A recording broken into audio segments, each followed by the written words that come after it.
Ndio bwana mimi nasema usiombe kama hujaoa, usiseme Mungu naomba mke, sema Mungu naomba ubavu wangu. Atakuja mtu bro anayekuelewa. Mme wangu ni mwanajeshi, huwa na washauri hata maafisa.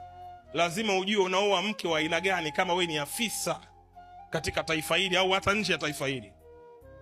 Afisa anaweza kaenda mission mwaka huu mmoja. Kwa lazima uoe mwanamke mwenye uvumilivu wa kujua mme wangu mimi ni afisa.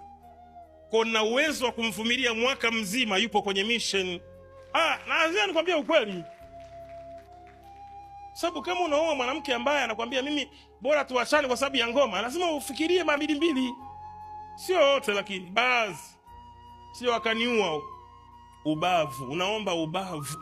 Mungu naomba ubavu wangu. Ukimgeuza hivi anageuka. Ndio mwanamke huyo. Tuiname anainama. Ndio mwanamke, yani mwanamke anakuwa na uchungu na wewe. Lazima mwanamke uliye naye awe na uchungu na, yani ukiumia naye anaumia kule. Sikatoka kwako, yani mwili wako. Ukiumia naye anaumia, ukipata mateso anapata, ukilia naye analia. Sio mwanamke mnaviziana nani afe. Sizungumzi huyo. Muulize mwenzio, huyo ni ubavu au ni nyani huyo ule naye?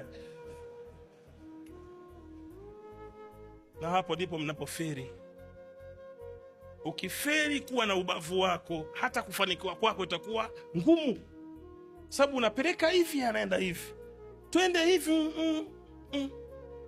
Yani mume wangu sikiza, mimi huku nioa nikapange chumba kimoja. Haelewi. Lakini mwanamke anayeelewa na anajua huyu mwamba nile naye atatoboa kimaisha, atakubali mlale chini. Kwa sababu hafuati nyumba, anafuata ubavu wake, anafuata mwili wake.